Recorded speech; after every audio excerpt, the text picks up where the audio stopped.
उनको देखिए, उनकी भक्त थी मीरा जी, और मीरा जी ने उनकी भक्ति में, उनके प्रेम में जहर का प्याला पी लिया। सोच लीजिए, जब कोई किसी से अथाह प्रेम करेगा, उसकी पवित्रता को एकदम अपने मन में बसा लेगा और एकदम फील करेगा। क्योंकि आप देख लीजिए, चाहे आप शिव को मानिए, चाहे आप कृष्ण को मानिए, है ना, तो उनकी कृष्ण जी भी पूर्ण है। तो अगर आप मानिए तो उनको धीरे धीरे उनका स्पंदन, अगर सच्चा प्यार होगा, मैं बता रही हूँ, अगर सच्चा प्यार होगा तो उनका स्पंदन एकदम महसूस होता है, वो महसूस होते हैं, उनकी शक्तियां महसूस होती हैं, हर स्टेप पे वो हमारा साथ देते हैं। और इसीलिए लोग जो है अपने घर में लड्डू गोपाल भी रखते हैं। तो हम ये कह रहे हैं कि प्रेम हो तो ऐसा होगा। तो श्री कृष्ण स्वयं जो है कैसे ऐसे रजो प्रधान में आ सकते हैं वर्ल्ड में। वो आएंगे तो वो तब तो वो सतयुग ही सतयुग कहलाएंगे। और कृष्ण भगवान, देखिए श्री कृष्ण जी के अगर देखें तो बुजुर्गों के कभी आपने देखे हैं चित्र की, उनके बुजुर्ग कौन थे? कभी नहीं मिलते हैं उनके चित्र। और श्री कृष्ण मतलब है श्री नारायण, श्री नारायण जो कि सतयुगी पावन सृष्टि के एकदम पावन देवता थे, एकदम पवित्र देवता थे। और वो प्रारंभ में आते हैं और अब फिर आने वाले हैं, और निकट भविष्य में जल्दी ही सतयुग का आरंभ होने वाला है और श्री कृष्ण आ रहे हैं। तो बधाई हो, बधाई हो, बधाई हो। अब अगली कड़ी में हम जानेंगे कि सर्व शास्त्रमय श्रीमद् भगवत गीता का ज्ञानदाता कौन है। ठीक है, अगले अध्याय में हम ये पढ़ेंगे। तो मैं आशा करती हूँ कि आप लोगों को ये समझ आया होगा अच्छे से, और श्रेष्ठता ही श्रेष्ठता बढ़ते जाए।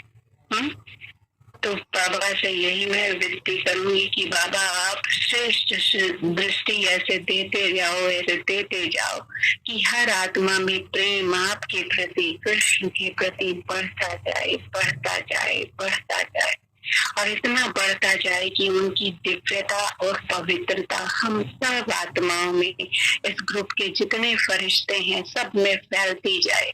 और श्री कृष्ण जी ने जिस तरीके से आपने बाबा पवित्रता का, सुख का, शांति का, शक्ति का, ज्ञान का अमृत हमें दिया, वैसे श्री कृष्ण जी को प्रेम का आपने गुण बहुत ज्यादा दिया, और उनको उनकी उत्पत्ति ही दुनिया को प्रेम सिखाने के लिए किया। तो उनका प्रेम, उनकी दिव्यता हम सब में बढ़ती जाए, बढ़ती जाए, बढ़ती जाए।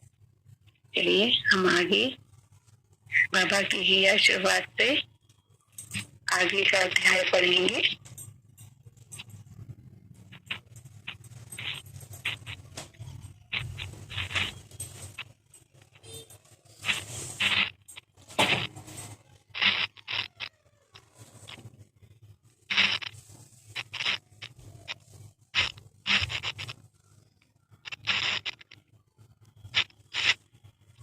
भारत में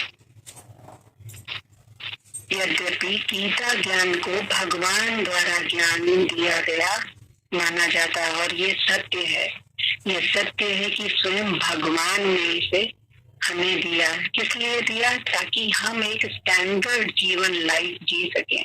और इवन इसमें आपको बताना चाहूंगी कि साइंटिस्टों ने अभी भी ये पूरी तरह से अथराइज्ड, एकदम मतलब उस पर स्टैंप लगा दिया कि अगर आपको जीवन जीने की कला सीखनी है, अगर आपको वास्तविक में जीवन क्या है इसे जानना है, तो आप गीता पढ़ें। तो अब हम जानेंगे कि अभी भी लोग ये जानते हैं कि गीता ज्ञान श्री कृष्ण जी के द्वापर युग, श्री कृष्ण जी के द्वारा द्वापर युग के अंत में सुनाया गया। और युद्ध के मैदान में अर्जुन के रथ पर सवार होकर उन्होंने कहा था। तो आज हम इसको थोड़ा सा मनन करेंगे। गीता ज्ञान द्वापर युग में नहीं दिया गया। अब मैंने आपको बताया था कि जैसे सतयुग में हम जन्म लेते हैं तो वहां पे जो है सिर्फ 9 करोड़ आत्माएं ही जाती, 9 लाख आत्माएं ही जाती हैं, और उसके बाद फिर जो है त्रेता में जाती हैं, और त्रेता के बाद जब द्वापर में वो आती हैं तो डिप्लीटेड कला में आती हैं। तो हम लोग जो देवी देवता रहते हैं, क्योंकि हम देखिए यहाँ पे जो पुरुषार्थ कर रहे हैं और जितना अपने आप को ब्रॉड बना रहे हैं, जितना हमको बाबा की टचिंग मिलेगी, हम ब्रॉड होते जाएंगे, उस हिसाब से हम पहले तो युग पाएंगे। अगर हम सतयुग लायक नहीं रहेंगे तो हम त्रेता में जाएंगे, और अगर त्रेता लायक भी नहीं रहेंगे तो हम द्वापर में आएंगे। तो क्या होता है कि जब हम पूज्य थे, हम देवता थे, तो उसके बाद क्या बन जाते हैं, हम पुजारी बन जाते हैं। क्यों? क्योंकि वो जो स्टैमिना था, वो जो एनर्जी थी, वो सब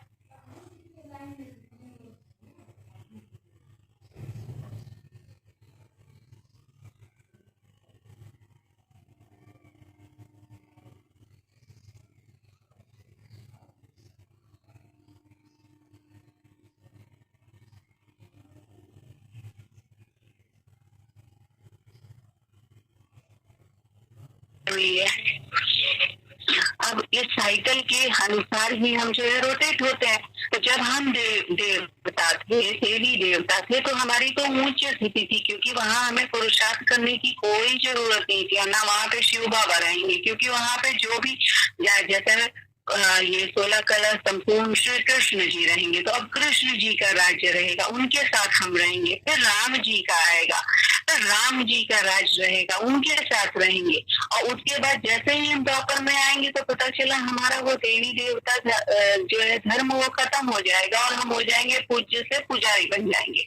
जब पुजारी बन जाएंगे तो ऑब्वियस सी बात है कि हम जो है साक्षात्कार करेंगे। साक्षात्कार में हमें दिखाई देगा कि हाँ है, ऐसे ऐसे है। तो ये बात बताइए कि जो चीज हम बता रहे हैं, क्या एक्यूरेट आप वही चीज किसी को बता सकते हैं? नहीं।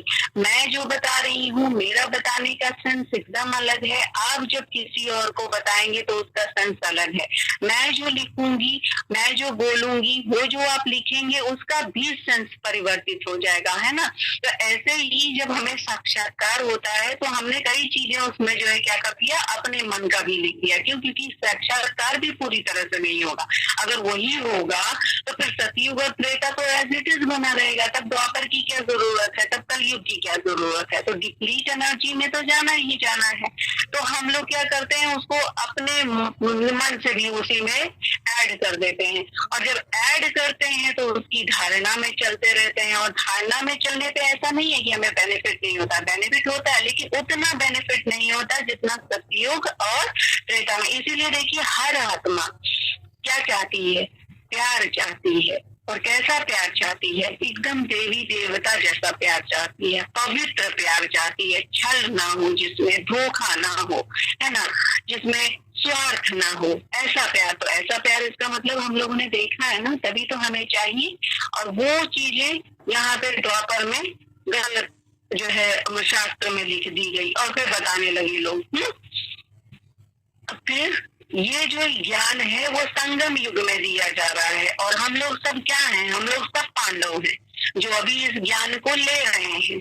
और इसी में जो है कृष्ण, क्योंकि कृष्ण पहले थे जो बनेंगे, जो पुरुषार्थ किए। तो कृष्ण में अब ये बताइए, सारा ड्रामा जो है, बाबा कहता है कि मेरे पास कोई बच्चा नहीं रहता, मैं सिर्फ रहता हूँ और सारी आत्माएं यहीं पे। आपको बता दूं तो अगर जो है यहीं पे गांधी जी भी कहीं भटक रहे होंगे किसी आत्मा में, यहीं पे जो है विवेकानंद भी होंगे, यहीं पे झांसी रानी लक्ष्मीबाई भी होंगी, यहीं पे सब होंगे। लेकिन अब डिप्लीटेड कला में आ गए, उन्होंने अपना रोल झांसी का रानी का निभा दिया है।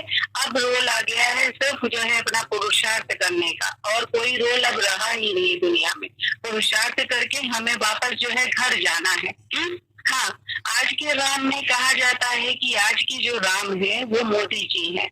आज के राम में कहा जाता है कि योगी जी जो है लक्ष्मण है। तो ये सब क्यों? क्योंकि ये दिव्य पुरुष है और ये जो है मतलब इंडिविजुअल है, इनका कोई फैमिली है नहीं, इन्होंने शादी जो है की तो उसको भी जो है वो नहीं किया, कैरी ऑन नहीं किया। तो एक तरह से ये सन्यासी है और सन्यासी लोग अपने देश के लिए अच्छा करने की कोशिश कर रहे हैं, लेकिन फिर भी उनको देखिए सब लोग एक्सेप्ट नहीं करते कि अच्छा कर रहे हैं या नहीं कर रहे हैं। तो आप देख लीजिए कि हम कितनी डिप्लीटेड एनर्जी में, क्या भगवान आके अगर चिल्लाएगा भी ना कि मैं हूं तो वो भी नहीं मानेंगे हम। इतना डिप्लीट हो चुके हैं हम।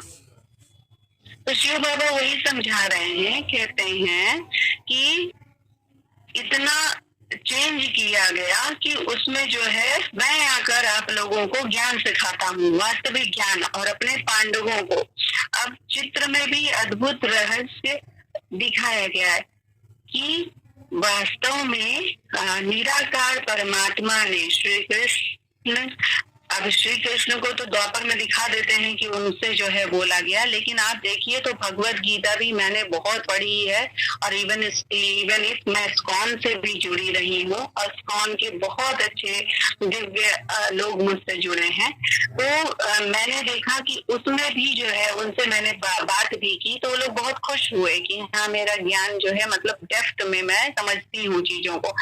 उसमें भी दिया हुआ है भगवान वाच। कृष्ण जी ने खुद कहा है कि भगवान वाच कहता हूँ, मेरे में ही जो है आते हैं। कौन आते हैं? शिव आते हैं, है ना। तो इसमें देखिए उसमें गीता ज्ञान में जो है दिया कि श्री कृष्ण का सतयुग में जन्म हुआ, है ना। सतयुग में श्री कृष्ण जी ने जन्म लिया तो वो श्री कृष्ण के क्या हुए कि पारलौकिक पिता हुए, है ना। श्री कृष्ण जी के पारलौकिक पिता हो गए और गीता श्री कृष्ण जी की भी माता है। ये सब जानते हैं कि इसका उद्देश्य धर्म की पुनः स्थापना का था।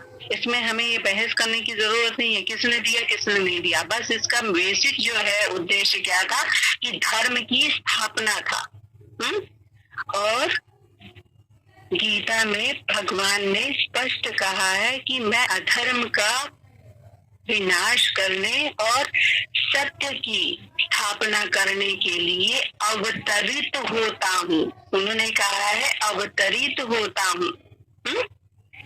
अतः भगवान के अवतरित होने और गीता ज्ञान देने के बाद दैवीय स्वभाव की पुनः स्थापना होनी चाहिए।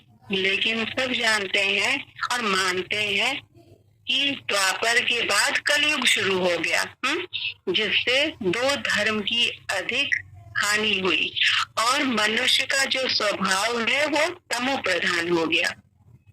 तो जो ये मानते हैं कि भगवान ने द्वापर के अंत में दिया है, तो ये चीजें थोड़ा सा अच्छी मतलब सही नहीं होती है। क्या गीता का ज्ञान देने के बाद अधर्म का युग प्रारंभ हो सकता है? नहीं। और भगवान हमेशा अगर सृष्टि पर आएंगे तो वो धर्म की स्थापना कराने आएंगे और धर्म की स्थापना के बाद वो स्वर्णिम युग ही लाएंगे। वो ऐसे थोड़ी है कि जो है इतना अच्छा बताएंगे, इतना अच्छा ज्ञान देंगे, सारे मनुष्यों को पवित्र करेंगे और मनुष्यों को पवित्र करने के बाद फिर अपवित्रता में ही डाल देंगे। नहीं, ये चीज सोचने की बात है। तो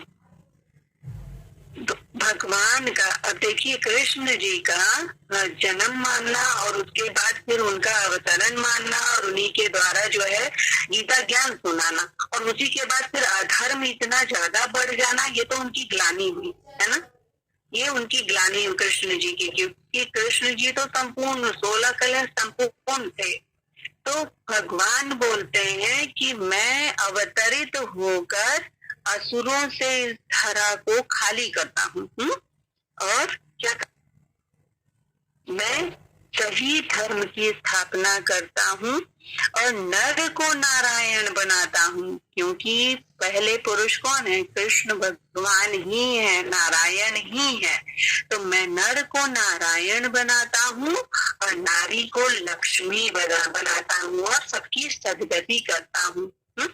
तो भगवान जो है वो सृष्टि के बीज रूप है, स्वरूप है, और उसके बाद उनके आने के बाद नई सृष्टि, सतयुगी सृष्टि का प्रारंभ होता है। इसके अतिरिक्त अगर द्वापर के अंत में ये गीता ज्ञान दिया गया होता, सोचिए जरा, तो कलयुग के तमो प्रधान इस समय में उसका तो प्रारंभ होता ही ना फिर तो। आज भी देखते हैं कि दिवाली के दिन लक्ष्मी जी का आवाहन करते हैं और अपने घरों को साफ सुथरा करते हैं और दीपक आदि जलाते हैं। तो इससे स्पष्ट है कि अपवित्रता और अंधकार वाले स्थान पर देवता कभी भी अपने चरण नहीं रखते, कभी नहीं रखते।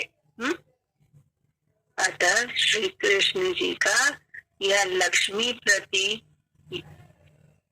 या नारायण का, श्री नारायण का जन्म द्वापर युग में मानना ये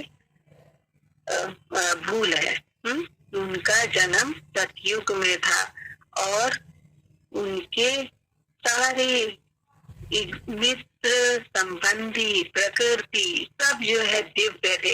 इसीलिए देखिए राधा जी और कृष्ण जी का प्रेम कितना दिव्य बताया गया है, कितना दिव्य बताया गया है। और उनकी प्रेम की जो है आज तक पूजा होती है कि उनके जैसा सर्वश्रेष्ठ प्रेमी तो कोई हुआ ही नहीं। तो वो तो सिर्फ जो है सतयुग में ही हो सकते हैं, क्योंकि ये जो है जो ये मान्यता है ये तो नहीं समझ जाता। और उनका आत्मा का जो दीपक था वो जगा हुआ था, यानी वो आत्मिक इतने पावरफुल थे, इतने पवित्र थे, इतनी वाइब्रेशन उनकी बहुत ही अच्छी थी कि वो वाइब्रेशन प्रेम रेडिएट करती थी। सृष्टि पे वो वाइब्रेशन जो है पूरा रेडिएट होता था। आज कहाँ हो रहा है बताइए? इतना जो है हम लोग कर रहे हैं, इतना राधे माँ राधे माँ राधे माँ कहते हैं, राधे माँ करो तो राधामय जीवन हो जाता है। इतना कर रहे हैं फिर भी वो राधा जी जैसा प्रेम हमारे अंदर समा नहीं पा रहा है, नहीं समा पा रहा है। तो ये सब चीजें थोड़ा सा मनन करने की जरूरत है। अगर आपको ईश्वर से सही प्यार है तो ये बहस का मुद्दा नहीं है, ये किसी चीज के उतार चढ़ाव का मुद्दा नहीं है, ये सच्चे प्रेम का है कि सच्चा प्रेम अगर करो तो प्रेममय हो जाओ, उनके प्रेम में लीन हो जाओ, उनका प्रेम का संस्कार चारों तरफ फैले। ये है। अब सृष्टि में कोई भी कलेश नहीं था जब श्री नारायण जी थे, और ये बात स्पष्ट हो जाती है कि ना श्री कृष्ण जी द्वापर में थे और ना ही द्वापर में गीता ज्ञान दिया गया, बल्कि निराकार पति पावन परम पिता शिव ने कलयुग के अंत में और सतयुग के आदि के संगम समय में धर्म ग्लानि के समय ब्रह्मासन में जन्म लिया और गीता ज्ञान देकर सतयुग की श्री कृष्ण जी की श्री स्वराज्य की स्थापना की। और श्री कृष्ण जी क्या थे? श्री कृष्ण जी ने जन्म लिया था और उन्होंने इस सृष्टि को प्रेम रस सिखाया, प्रेममय होना सिखाया। और श्री कृष्ण जी देवता थे और उनके पिता कौन है? शिव हैं। और श्री कृष्ण विष्णु जी के साकार रूप थे, साकार रूप। तो ये चीज श्री कृष्ण जी ने राज्य विद्या की शिक्षा ली, लेकिन परम पिता परमेश्वर जो है वो सर्व के शिक्षक हैं। उन्होंने सर्व को शिक्षा दी। क्यों? क्योंकि वो पिता हैं। श्री कृष्ण जी है अपने माता पिता से पालना ली, लेकिन परम पिता परमात्मा तो निराकार है, वो तो सबको अपनी शक्तियों का दान देते हैं, सबको अपनी पूर्णता देते हैं, सबको अपनी संपन्नता देते हैं। और उनके पारलौकिक माता पिता हैं। अब गीता के द्वारा श्री कृष्ण जी का जन्म हुआ, गीता द्वारा ही हुआ है श्री कृष्ण जी का जन्म, इसलिए श्री कृष्ण जी की माता हुई गीता। तथा शिव परम पिता परमात्मा क्या हुए, उनके पारलौकिक पिता हुए। अतः शिव परमात्मा बीज रूप है और वही निराकार है, वही सबको शक्ति, सबको ज्ञान, सबको पवित्रता, सबको प्रेम, सबको शांति, सबको दिव्यता, सबको ज्ञान की शक्तियां दी। तो बाबा इसी तरीके से दृष्टि दो और हम लोगों को भी अपने प्रेममय रूप से एकदम सराबोर कर दो और हमें दिव्यता ही दिव्यता की दृष्टि प्रदान कर हम सबको वन वर्ल्ड वन फैमिली जल्द बना दो। अब हम ये भी जानेंगे कि गीता का ज्ञान जो है वो हिंसक युद्ध करने के लिए नहीं दिया गया था, इसकी पूर्णता है। अगर आप पूर्णता में जाएंगे तब समझेंगे कि गीता का ज्ञान जो है वो हिंसक युद्ध करने के लिए नहीं दिया गया था। गीता का युद्ध जो है वो किस तरीके से अहिंसक है इसको समझेंगे। परमात्मा के दिव्य जन और न जानने के कारण लोगों की ये मान्यता है कि गीता का ज्ञान श्री कृष्ण ने अर्जुन के रथ पर सवार होकर लड़ाई के मैदान में दिया था। परंतु यह हम पिछले पाठ में जान चुके हैं कि गीता का ज्ञान परमपिता परमेश्वर ने दिया। अब सोचिए इसको कि जब अहिंसा को धर्म का परम लक्षण माना गया है, अहिंसा का पालन करते हैं और शिक्षा देते हैं, तो क्या भगवान ने किसी हिंसा या युद्ध के लिए किसी को शिक्षा देंगे? लौकिक पिता भी क्या अपने बच्चों को यही शिक्षा देता है कि परस्पर ना लड़ो। तो सृष्टि के परम पिता शांति के सागर परमात्मा मनुष्य को आपस में लड़ाएंगे क्या? ये हो ही नहीं सकता। तो भगवान दैवी स्वभाव के एकदम धर्म की स्थापना के लिए गीता का ज्ञान देते हैं और वो मनुष्य से देवता बनाते हैं और वो राग द्वेष को खत्म करते हैं, अंदर के विकारों को खत्म करते हैं। अतः वास्तविकता ये है कि निराकार परमात्मा शिव ने इस सृष्टि रूपी कर्म क्षेत्र पर, कुरुक्षेत्र पर कुछ लोगों के साथ एक यज्ञ की स्थापना की और उस यज्ञ के द्वारा ये पवित्रता की शक्ति, ये दिव्यता की शक्ति दी। तो उन्होंने अर्जुन किसे बनाया? उन्होंने अर्जुन इनको ब्रह्मा जी के तन में आकर सवार होकर माया अर्थात आरोपों से युद्ध करने की शिक्षा दी। लेकिन लेखक ने अलंकारिक भाषा में इसका वर्णन करके, चित्रकारों ने भी इसको रथ एकदम चेंज किया और उसके बाद उन्होंने बताया कि प्रजापिता ब्रह्मा उस रथ में एक मनुष्य अर्जुन के रूप में चित्रित किया।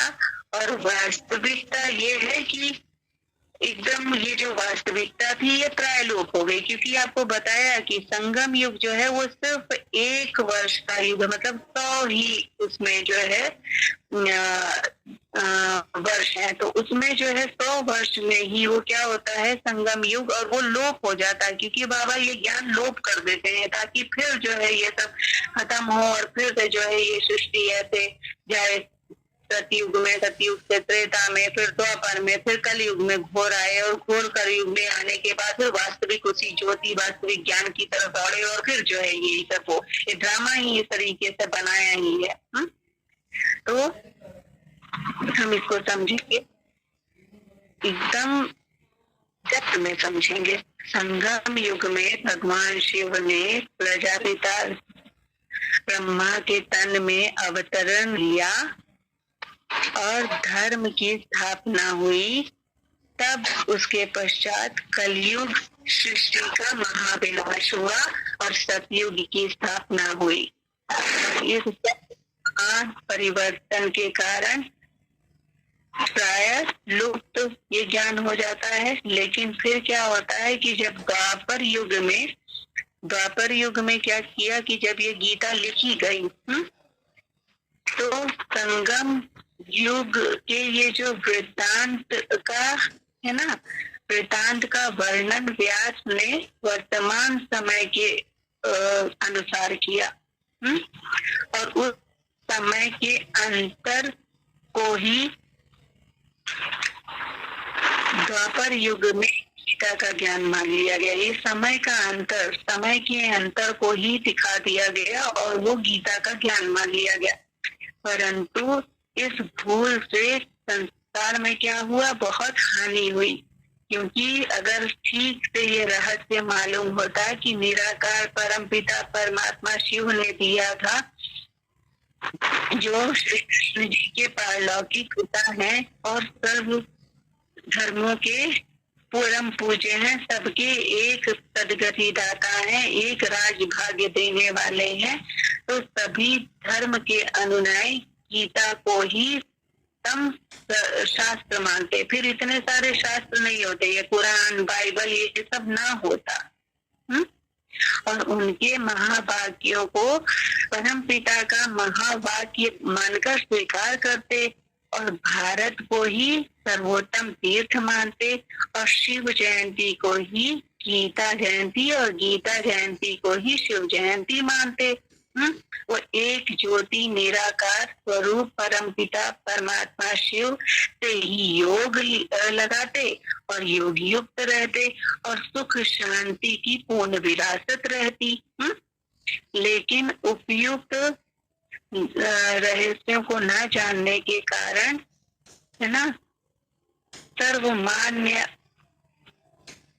शिव के स्थान पर श्री कृष्ण देवता का नाम लिख देने से ये गीता का खंडन कर दिया गया। और संसार में देखिए हाहाकार अभी भी, जबकि होना फिर चाहिए था कि शांति आ जानी चाहिए थी, सब में जो है एक रास्ता आ जानी चाहिए थी, एक समानता आ जानी चाहिए थी, लेकिन वो ना होके और डिप्लीट हो गया और घोर कलयुग पड़ गया।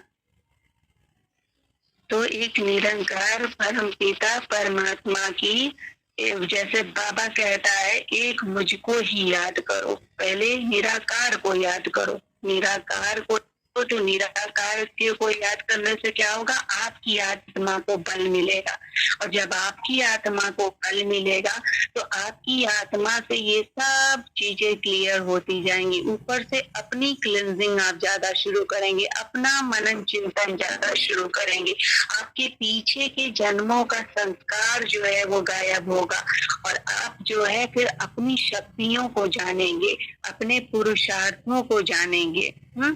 और फिर क्या होगा कि ये रहस्य को जानकर आप परम पिता परमात्मा से योग युक्त होंगे और योग युक्त होने के कारण ही आप श्री कृष्ण और श्री नारायण का ये जो सुखदायी स्वराज आने वाला है इसको अनुभव करेंगे, इसको फील करेंगे, इसकी दिव्यता को जानेंगे।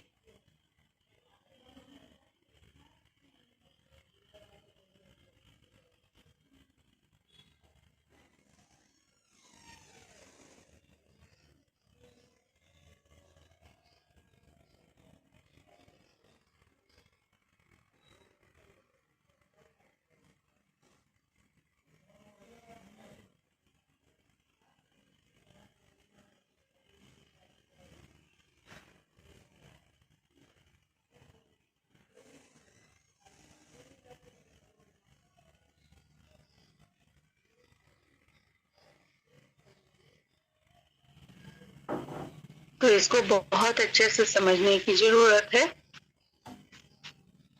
और अब हम जानेंगे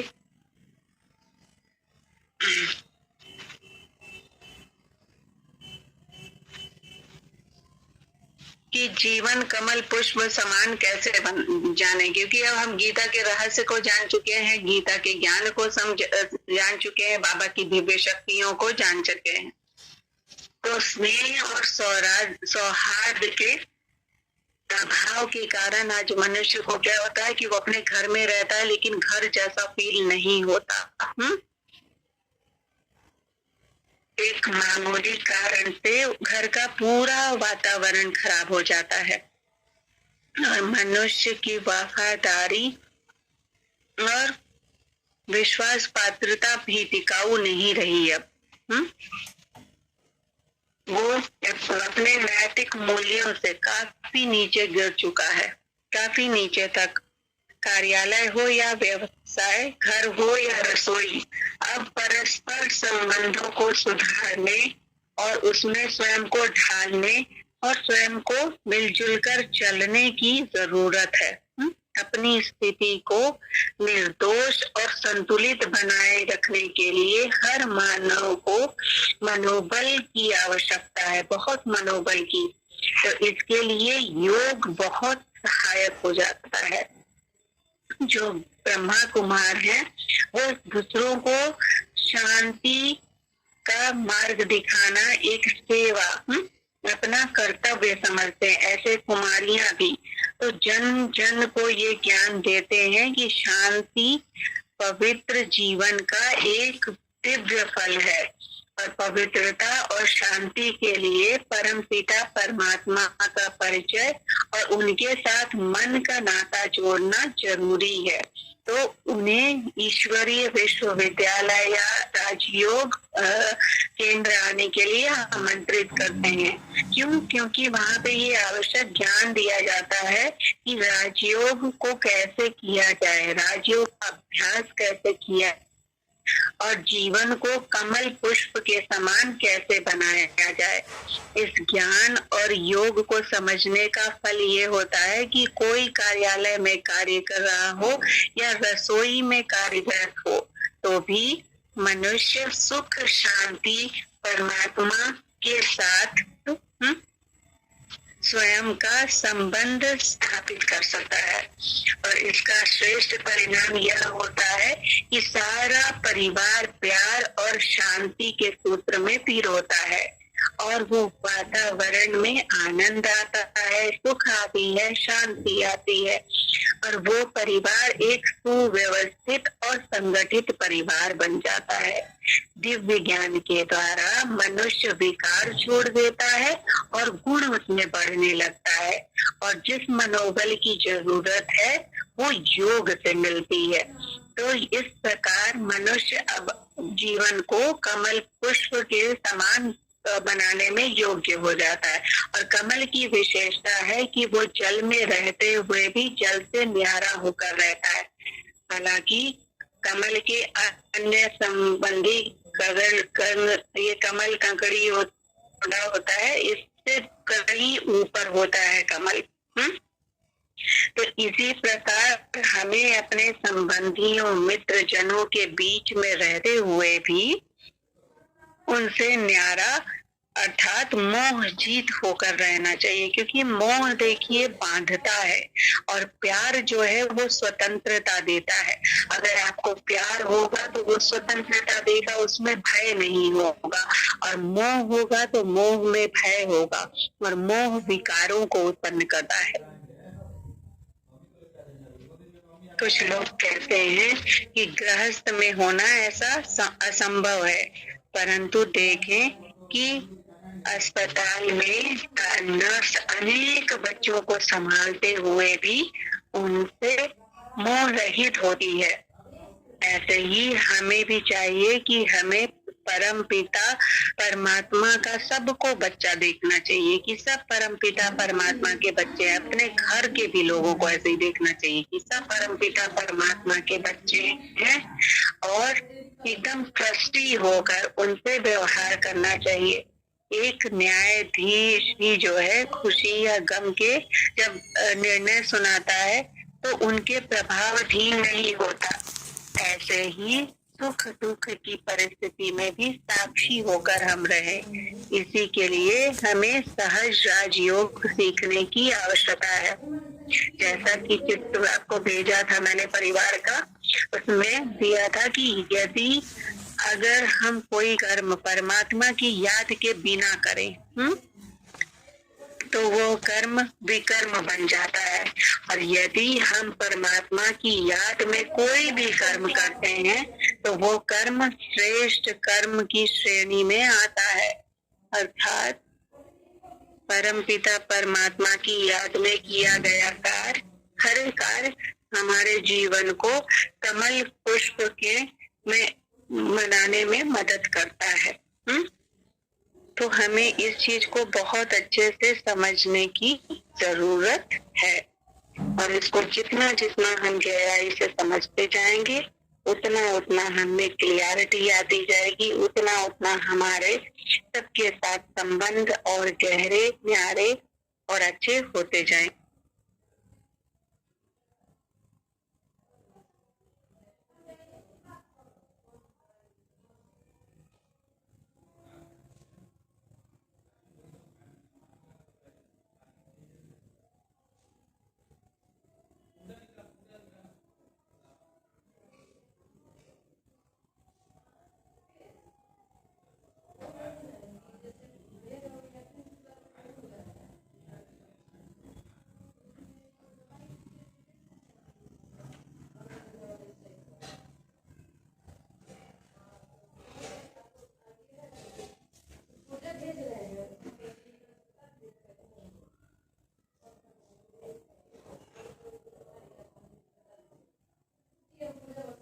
The person you are calling is currently busy.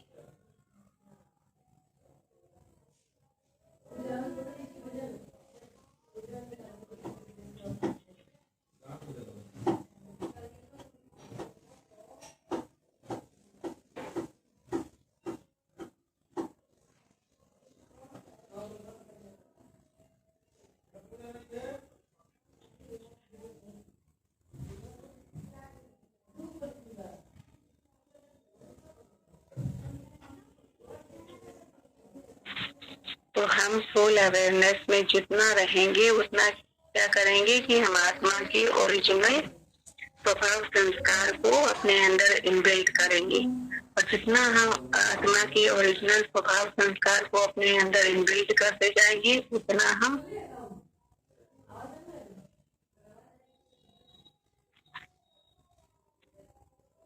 Meditation में जब भी हम बैठे इस चीज को ध्यान देने की जरूरत है कि हमारा सारा दिन जो है पॉजिटिव हो, सारे दिन में जो हमारा बोल संकल्प हो वो हमारे डीप एक्सपीरियंस को, डीप अनुभव को हमें रिप्रेजेंट करता है।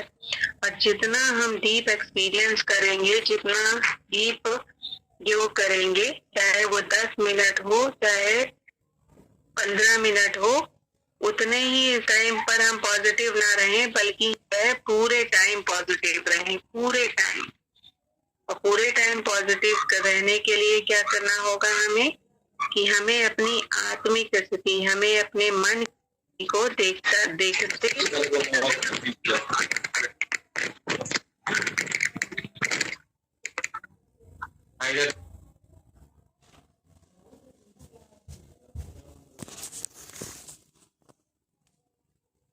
परिपूर्ण है, और इसीलिए परमात्मा को सत्य चित्त और आनंद भी कहते हैं। वो सदा ही अपने सत्य चैतन्य स्वरूप में स्थित रहते हैं, और आनंद जो इंद्रियों के परे का सुख है उसको सदा ही रेडिएट करते हैं, और इसलिए परमात्मा को सच्चित आनंद कहते हैं। परमात्मा का ओरिजिनल घर वो सोल्ड वर्ल्ड है जहाँ से हम आत्माएं आती हैं। जैसे हम आत्माओं का यथार्थ घर वो परम धाम वो शांति धाम है, ऐसे ही परमात्मा का घर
इतना जो है तेज से वो बोल के जा रहा है, इस वजह से बार बार डिस्टर्बेंस हो रहा है। फिर सुनेंगे। तो परमात्मा का यथार्थ घर शांति धाम है और परमात्मा से हम सिर्फ एक पिता का संबंध नहीं, जो संबंध हम अनुभव करना चाहें वो संबंध हम जोड़ सकते हैं। और इसीलिए परमात्मा को माता पिता बंधु सखा सब तरीके से हम पुकार सकते हैं। क्या हम उस संबंध से याद किए कि बस पुकारे, ये देखने की बात है। जैसे परमात्मा को हम पेरेंट के रूप में याद करते हैं तो फिर वो पिता का प्रोटेक्शन पूरा हमें देते हैं और उस स्ट्रेंथ को हम फील कर सकते हैं। ये सब योग में करते हैं बाद में हम। और अगर हम माँ के रूप में देते हैं तो वो माँ के रूप में हमें पालना देते हैं। जैसे हर बच्चे के लिए उनका पहला टीचर उनके पेरेंट्स होते हैं, वैसे ही परमात्मा हमारे पेरेंट ही नहीं टीचर हैं, जो हमें जीवन जीने की कला सिखाते हैं। परमात्मा से हम दोस्त का संबंध भी जोड़ सकते हैं और इसीलिए उन्हें खुदा दोस्त भी कहा। जैसे दोस्त से हम अपने मन की बातें शेयर कर सकते हैं और हम जानते हैं कि वो हमें जज नहीं करेगा, जबकि आजकल हम नहीं कर सकते ऐसा। तो भगवान से हम ऐसे सखा का रिश्ता जोड़कर उनसे अपनी पूरे मन की सच्ची बातें कर सकते हैं और वो सुनते हैं योग से। और परमात्मा को गाइड और लिबरेटर भी कहा गया है। लिबरेटर क्यों कहा गया है? कि जब हम आत्माएं दुखी और अशांत होते हैं तो उस आत्मा से हम मुक्ति लिबरेशन चाहते हैं, तो वो हमें दुख और अशांति से लिबरेट करते हैं। इसलिए परमात्मा को सुख करता दुख हरता कहा जाता है, क्योंकि वो हमें दुखों से लिबरेट करते हैं। और यही संबंध नहीं, जो संबंध से हम परमात्मा को याद करना चाहें उससे आप याद कर सकते हैं और उस संबंध की प्राप्ति आप कर सकते हैं। तो चलिए अब उस परमात्मा की याद में स्वयं को स्थित करते हैं और उनसे उन गुणों और शक्तियों को स्वयं में अनुभव करते हैं। सीधे बैठ जाएं, आत्मिक चेतना में आ जाएं और देखें कि प्रकृति के मध्य आपका कमल पुष्प, एकदम कमल पुष्प, और उस पे आपकी दिव्य आत्मा, मैं आत्मा परम पिता परमात्मा के सानिध्य में हूँ और परमात्मा से आती हुई परम आनंद की किरणों को महसूस करें अपने अंदर। परमात्मा जो सत चित आनंद स्वरूप है,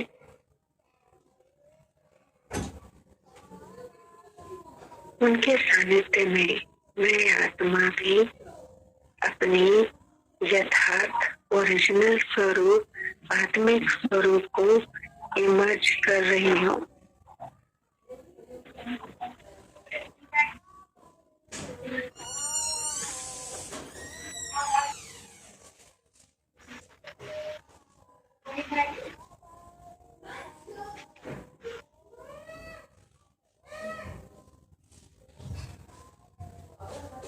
परमात्मा जो सब कुछ जानते हैं, जो सदा कल्याणकारी है, जिसे प्यार से हम शिव बाबा कहते हैं, उस दाता की छत्र छाया कितनी सुखदाई है, कितनी सुखदाई। शिव बाबा जो मेरे पिता है, उनकी छत्र छाया में मैं आत्मा बहुत सेफ, बहुत प्रोटेक्टेड महसूस कर रही हूँ। एकदम सुरक्षित महसूस करें। उस पिता में मुझ आत्मा को ज्ञान, गुण और शक्तियों की वर्षा प्राप्त हो रही है।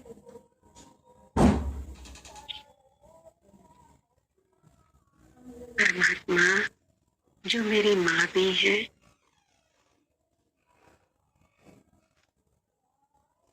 मैं आत्मा उस माँ की पालना और प्यार को महसूस कर पा रही हूँ।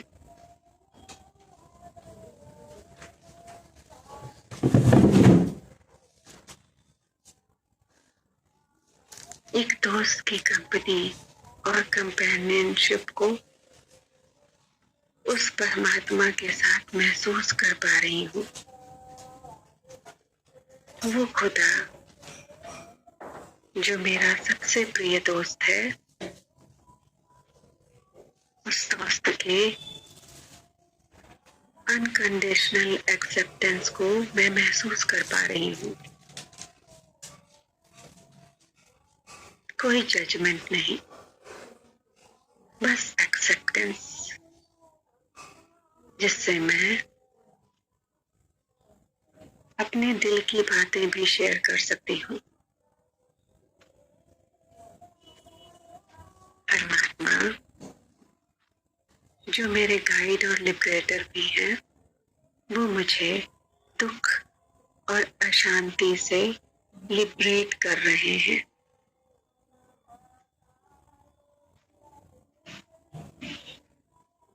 जो मुझे सत्य ज्ञान देकर, मेरे दुख हर कर मुझे सुख देते हैं।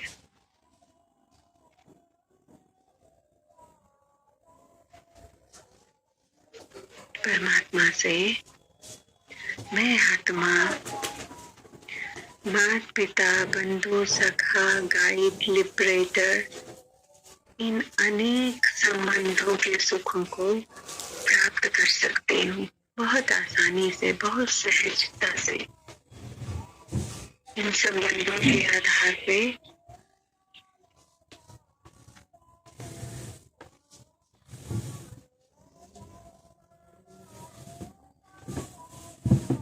मैं जो हूँ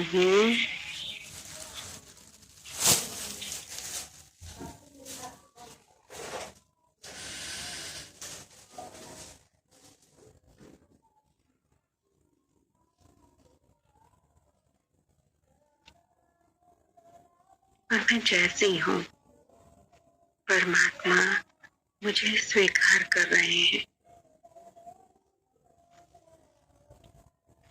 परमात्मा मेरे साथ है। मैं आत्मा उस परमात्मा से इन संबंधों के आधार पर बिल्कुल गहन समीपता महसूस कर पा रही हूँ।